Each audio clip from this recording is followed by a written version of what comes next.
Olá, tudo bem? Estamos de volta falando sobre escatologia. Você sabe o que é? Escatologia é a doutrina das últimas coisas. O Senhor Jesus, no seu sermão escatológico de Mateus capítulo 24, ele nos ensinou que ele vai voltar um dia para buscar a sua igreja, para buscar o seu povo, né? E hoje nós queremos continuar meditando a respeito dessas coisas, né?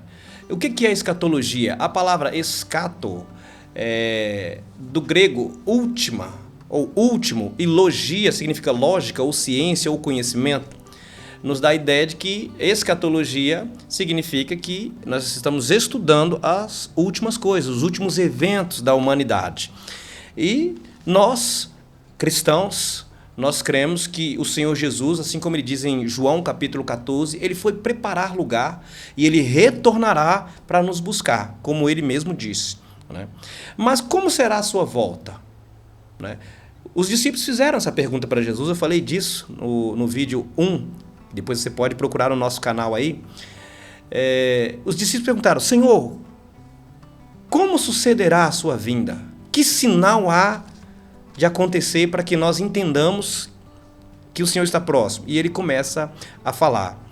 Na verdade, o Senhor Jesus fala que haveriam falsos cristos, muitos viriam em seu nome, haveria rumores de guerra, haveria uma apostasia generalizada, falta de amor, as pessoas se odiariam, né?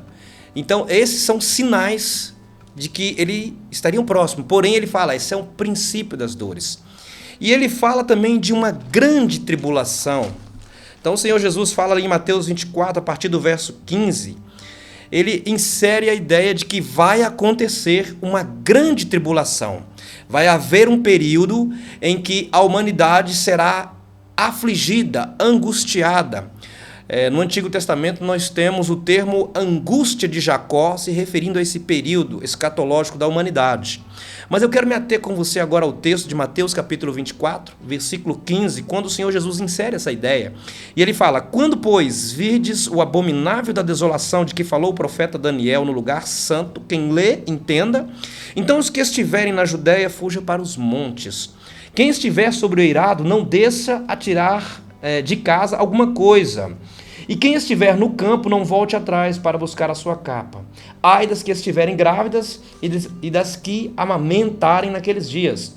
Orai para que a vossa fuga não se dê no inverno nem no sábado, porque nesse tempo haverá grande tribulação, como desde o princípio do mundo até agora não tem havido, nem haverá jamais. Então o Senhor Jesus, ele insere a ideia de que haverá uma grande tribulação que nunca houve na Terra. Nunca houve e nem haverá. É um período específico que vai acontecer e que antecede a sua vinda.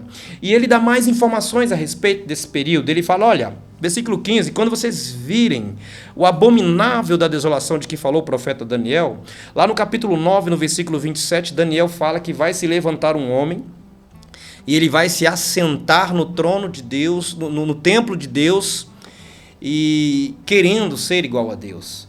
Então, Jesus, ele traz essa ideia do que o profeta Daniel falou, olha, quando vocês virem esse fato acontecendo, então, aqueles que estiverem na Judéia, fujam, porque ele vai desencadear uma perseguição aos judeus, né, de maneira implacável, ele vai perseguir aquele povo.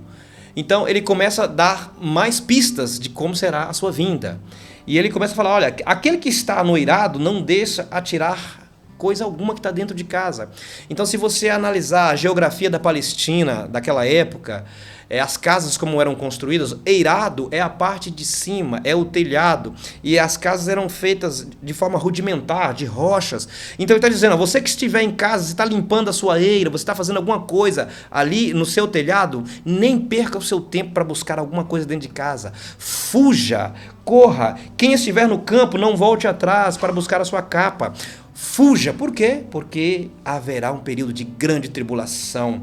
E esse abominável da desolação de que falou o profeta Daniel vai perseguir vocês. Então, o Senhor Jesus vai voltar. Ele vai voltar, mas ele nos deu pistas, né, de que sinais haveriam de quando ele retornasse. Tá? Então, já nós vamos falar um pouco mais sobre alguns sinais e algumas concepções teológicas de tudo isso que nós introduzimos, ok? Fique conosco, curta esse vídeo, compartilha, se inscreve aí no canal se você não é inscrito, ok? Deus abençoe a sua vida, fica na paz.